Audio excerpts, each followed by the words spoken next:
I wish we had more time to go through this because there's some really fascinating stuff on the development of our theories about why this happens. Let me just run through a little bit of these. The first is we know that there are some biological vulnerabilities here. We know that this is partly genetic. There are family studies, there are twin studies, there are linkage studies, all of which suggest that a portion of this problem is genetically transmitted. Now, exactly what is not so clear. There are some psychological vulnerabilities. Over half the people with this problem are depressed. We don't know yet whether they're depressed because of the hoarding or whether the depression is separate. There are, and this is the really fascinating part, information processing deficits that we see here. And I think this is probably where the genetic component comes out. The way in which the brain operates appears to be a little bit different in these folks on a couple of levels. First of all, there are problems with attentional focus. So people with hoarding disorder frequently have attention deficit disorder or attention deficit disorder symptoms. So they get easily distracted, particularly if their task is hard or emotional. But at the same time, they have an excessively focused attention at certain points in time. And most often, those points in time are when they are about to acquire something. When they see something they want to gather, see something they want to own, see something they want to acquire, what happens is their attentional focus narrows so far that they forget about the context of their life. They forget about the fact that they don't have money for it, they don't have space for it, they already have a dozen of them. None of that information is accessible to them. The only information accessible is how wonderful this object is. It's a little bit like how many of you have ever been hooked on a computer game? You're playing the game and you're in the game and you forget about your surroundings. You forget about who you are. You're just in the game. It's that kind of experience that happens to them when they're in an acquiring phase. And so that attentional focus is highly specific at that point. Now that's important because that will help us figure out how to treat it, how to intervene. Just one other information processing, there are several more, but the other one that's important has to do with the ability to categorize. All of us live our lives pretty much categorically. When we get an electricity bill, we put it in a category with the other bills to organize it, to find it. And when we want to find it, we go to that category and we look for the specific element in that category. But Irene and people with hoarding problems don't live their lives categorically. They live their lives visually and spatially. So when Irene put those things on top of the pile, what she's doing now is she's creating a mental map for herself, a three-dimensional picture, an image in her brain of what all is in that pile. And now to find something, if she says, I need to find my electricity bill, I know it's a little bit over to the left and about a foot down because it was about a month ago, okay? It's a three-dimensional map she's got, and that's how she organizes her life. And that's why if you ever go into the home of someone with a hoarding problem and you touch anything, you will have noticed a very emotional reaction because what you've done by touching or moving anything on the pile is you've basically done the same thing as taking your file cabinet and dumping it out on the floor. You've destroyed her mental map because now she doesn't know what you touched, what you moved, where it stands now in relation to everything else, because that map is destroyed. So this is another information processing problem that we see. The other thing we see are emotional attachments to and beliefs about possessions, and these run the gamut from anthropomorphizing objects. This is certainly a characteristic that we see in kids with hoarding problems. We've seen kids down to 3 years old with hoarding problems, and there's a tendency there to anthropomorphize things. We had one of our cases, a kid who stopped eating because he was afraid that chewing was hurting the food. We had another kid, a 6-year-old, who would not help her mother put the dishes in the dishwasher because she couldn't stand the fact that she put the certain dishes on the bottom and certain dishes on the top, and the dishes on the bottom were going to feel bad because they weren't on the top. So this kind of anthropomorphism, this personification of objects, is an important piece of this emotional attachment that we see. There are others that we've sort of touched on, the sense of responsibility about not wasting things, sense of utility, and this intrinsic value also fall into that. And all of these things contribute to a sense of learning. And how do we learn? Well, there are several major features. One of them we've already talked about. This avoidance behavior is a negative reinforcement for hoarding. Now, remember from your psychology class in college, remember back then? Negative reinforcement is not the same as punishment. A behavior is reinforced if that behavior allows you to escape some kind of aversive stimulus. And when Irene throws away something that makes her feel bad, she feels bad until she picks it up and saves it. That is avoidance conditioning. That is a negatively reinforced behavior. That saving of that object that made her feel bad when she thought about throwing it out is a negatively reinforced behavior. And that's why it grows. The other way it grows is through positive reinforcement. Now, it seems likely positive reinforcement for collecting things seems reasonable, but it happens in a funny way for many people with hoarding problems. As an example, Irene has 300 cookbooks.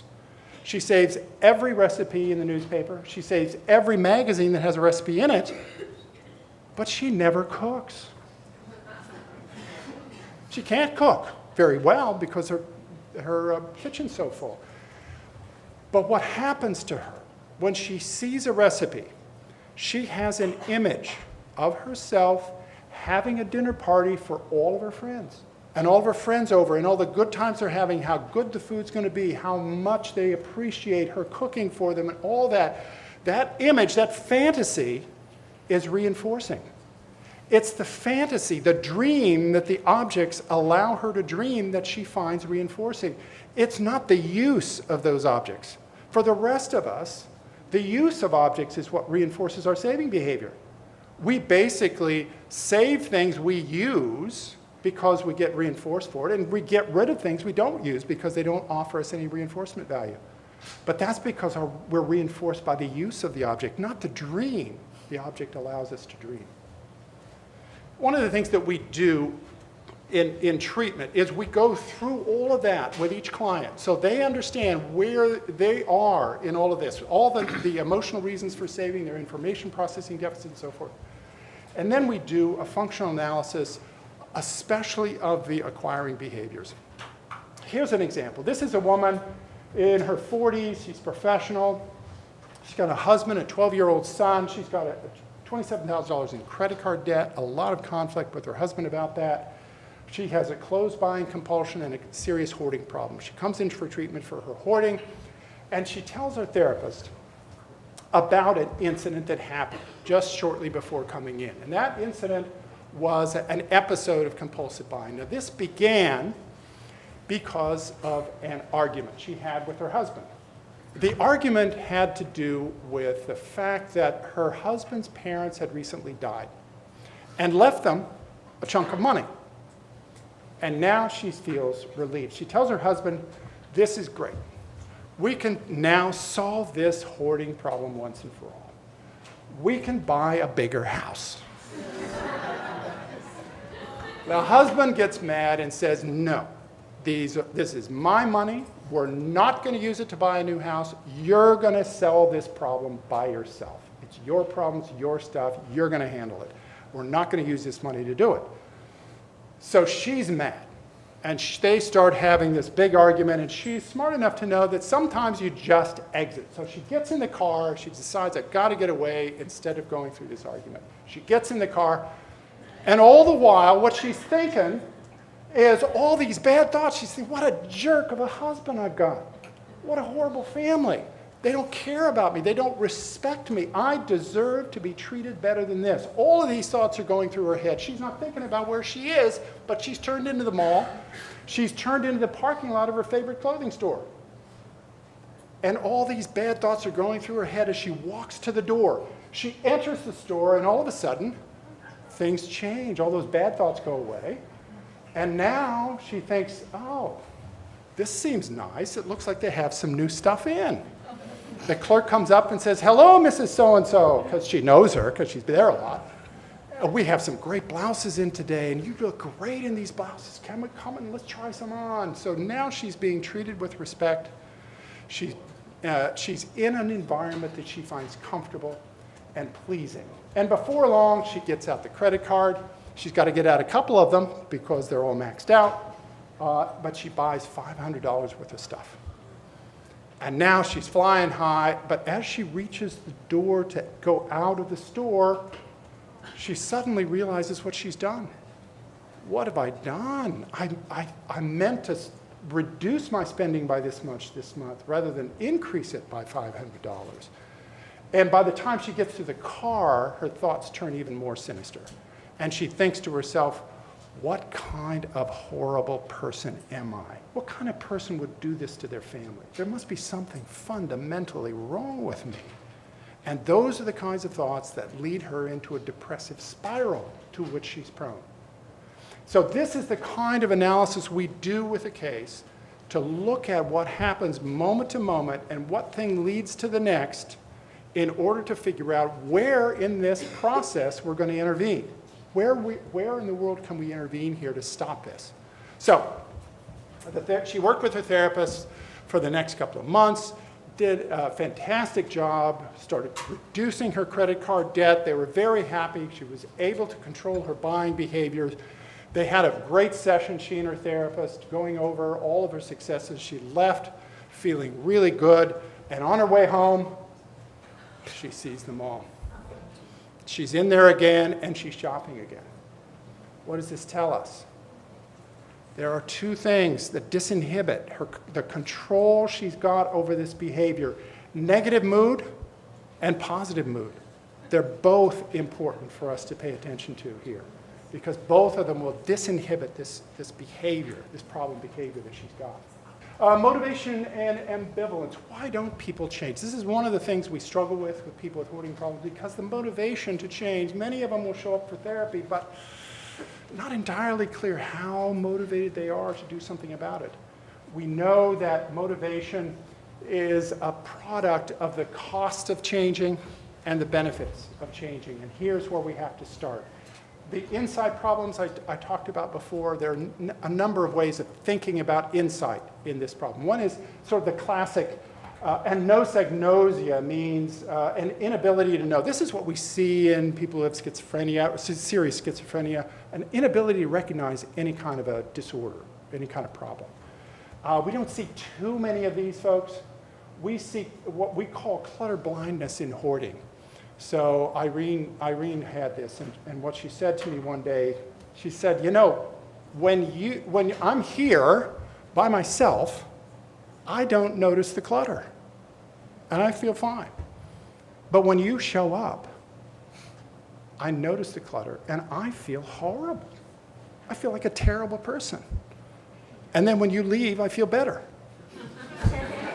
So again, not a great place for a therapist to be, but it's a tendency to be blind to the clutter when no one's around. Now, we can use this in some ways because there's another feature associated with that we've discovered, and that is if we take a picture when we go to someone's home, and when they come into the office, we show them the picture of their home. Frequently, they'll say, that can't be my home. That looks terrible. When they see a picture of their home, it's as though they're seeing their home through someone else's eyes, not through their own. When they're at home, they see it through their eyes. But in a picture, they see it through someone else's eyes. And so we use that a lot in treatment to try to help them maintain their level of motivation.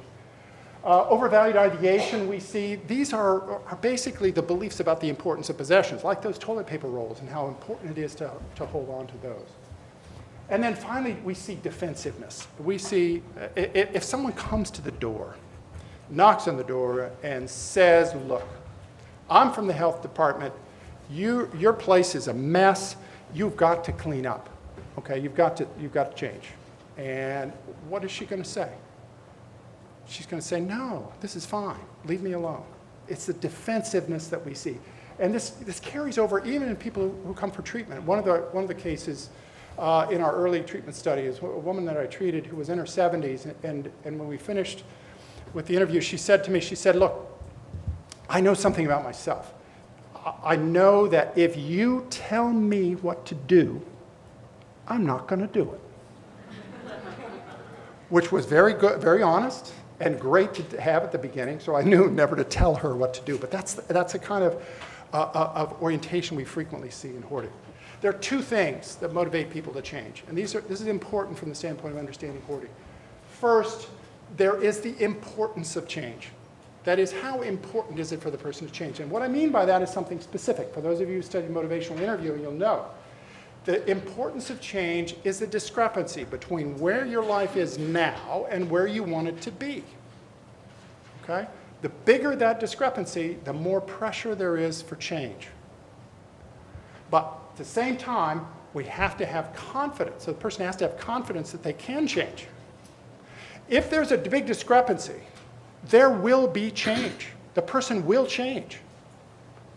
But they will do it in one of two ways. Either they'll change by changing their current circumstances, or they'll reduce the discrepancy by changing their goal. And this is what we see in people with hoarding problems. When we get the discrepancy big, what they'll say, if someone starts coming down hard on them, they'll say, well, my home isn't so bad. I don't mind living here. This is your problem, not mine. And now they've reduced the goal in life down to where they are now, and there's no more pressure for change. So the first thing we have to do for people with hoarding problems is we've got to develop this discrepancy between where they are now and where they want to be.